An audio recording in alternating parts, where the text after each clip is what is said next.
Hello guys, welcome back to our channel. Episode ആരംഭിക്കുമ്പോൾ കാണിക്കുന്നത് chess കളിച്ചുകൊണ്ടിരിക്കുന്ന ദിയമോളെയും ജഗനെയുമാണ്. അതേസമയം ഈ കാഴ്ച കണ്ട് അമ്പരപ്പോടെ നിൽക്കുകയാണ് ഹരിത. അല്ല, ഞായറാഴ്ച തിരക്കോട് തിരക്കുള്ള എൻ്റെ ഏട്ടനാണോ ഇവിടെ വന്നിരുന്ന് ചെസ്സ് കളിക്കുന്നത്? ജഗൻ പറയുകയാണ്, ഇതൊക്കെ എൻ്റെ ട്രീറ്റ്മെൻറ്റിൻ്റെ ഭാഗമാ ഹരിതേ. ട്രീറ്റ്മെൻറ്റോ എന്ന് ഹരിത ചോദിക്കുമ്പോൾ ജഗൻ ദിയമോൾക്ക് ഫിസിയോതെറാപ്പി ചെയ്യുന്ന കാര്യമെല്ലാം ചന്ദ്രിക ഹരിതയോട് പറയുന്നു. ഫിസിയോതെറാപ്പി പഠിക്കാൻ വിട്ടിട്ട് പകുതിക്ക് വെച്ച് ഇട്ടിട്ട് വന്നയാളാ എന്ന് ഹരിത കളിയാക്കിക്കൊണ്ട് പറയുമ്പോൾ നമുക്കിനി ഭവാനിയമ്മ കൊടുത്തു ആഹാരമൊക്കെ കഴിച്ച് ഇരുന്ന് സംസാരിക്കാമെന്ന് പറഞ്ഞ് ചന്ദ്രിക എല്ലാവരെയും കൂട്ടിക്കൊണ്ട് ആഹാരം കഴിക്കാനായി പോകുന്നു.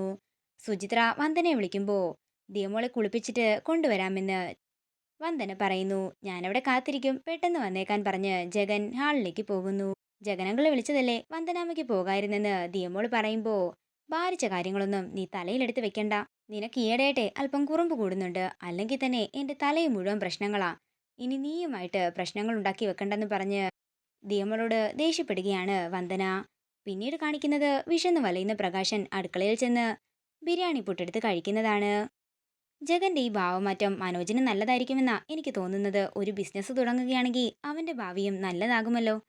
അങ്ങനെ അവൻ പ്രകാശന്റെ മുകളിലേക്ക് ഉയരണ്ടെന്ന് പ്രകാശൻ ദേഷ്യത്തോടെ പറയുന്നു. പിന്നീട് കാണിക്കുന്നത് എല്ലാവരും ഒരുമിച്ചിരുന്ന് ആഹാരം കഴിക്കുന്നതാണ്.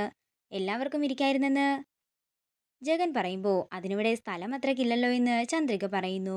ഇത് കേൾക്കുന്ന ജഗൻ മുത്തശ്ശിയുടെയും വിനുവിന്റെയും നടുക്ക് ചെന്നിരിക്കുകയാണ്. ഞാനിവിടെ ഇരിക്കാം, ബാക്കിയുള്ളവരെല്ലാം ടേബിളിന് ചുറ്റും ഇരിക്കട്ടെ. അതേസമയം വന്ദന അങ്ങോട്ടേക്ക് വരുമ്പോൾ വന്ദനയ്ക്ക് ആഹാരം കൊടുക്കാനായി ജഗൻ പറയുന്നു. എനിക്കിപ്പോൾ വിശപ്പില്ല, ഞാൻ അല്പം കഴിഞ്ഞ് കഴിച്ചോളാമെന്ന് വന്ദന പറയുമ്പോൾ എല്ലാവരും കഴിക്കാനായി വന്ദനയെ നിർബന്ധിക്കുന്നു. തുടർന്ന് വന്ദന പറയുകയാണ്, ദിയമോൾക്ക് നല്ല വിശപ്പുണ്ടാകും, ഞങ്ങൾ രണ്ടുപേരും കൂടി മുറിയിലിരുന്ന് കഴിച്ചോളാം. അത്രയും പറഞ്ഞുകൊണ്ട് വന്ദന ആഹാരവും എടുത്തുകൊണ്ട് പോകുമ്പോൾ ജഗൻ പറയുകയാണ്, ഈ പ്ലാൻ പൊളിച്ചില്ലേ, ഒരുമിച്ചിരുന്ന് സദ്യ ഉണ്ണാനാകും നമ്മുടെ യോഗം. പിന്നീട് കാണിക്കുന്നത് പ്രകാശിന്റെ ഫോണിലേക്ക് ഒരാള് 15,000 രൂപ ഇട്ടുകൊടുക്കുന്നതാണ്. അല്ല, ഇതാരാ എനിക്ക് ഇത്രയും പണം ഇടാനെന്ന് പ്രകാശൻ മനസ്സിൽ പറയുന്നു. അതേസമയം ഒരാള് പ്രകാശനെ വിളിക്കുകയാണ്. നിങ്ങളുടെ അക്കൗണ്ടിലേക്ക് ഇപ്പോൾ 15,000 രൂപ കയറിയില്ലേ, അതേപോലെ ഇനിയും പണം വേണമെങ്കിൽ ഞാൻ വിളിക്കുന്ന സ്ഥലത്ത് നിങ്ങൾ വരണം. പ്രകാശൻ കരുതുന്നത് പോലെ അത്ര ബുദ്ധിമുട്ടുള്ള പണിയൊന്നുമല്ല.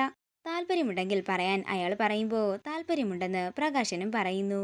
പക്ഷെ ശബ്ദം കേട്ടിട്ട് എനിക്ക് നല്ല പരിചയമുള്ള ശബ്ദമായി തോന്നുന്നല്ലോ എന്ന് പ്രകാശൻ മനസ്സിൽ പറയുന്നു.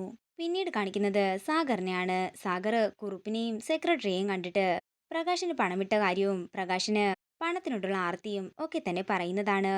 എന്നാലും മാധവനാരുടെ കുടുംബത്തിലെ ഇങ്ങനെ ഒരെണ്ണമുള്ള കാര്യം എനിക്കറിയില്ലായിരുന്നെന്ന് കുറുപ്പ് പറയുന്നു.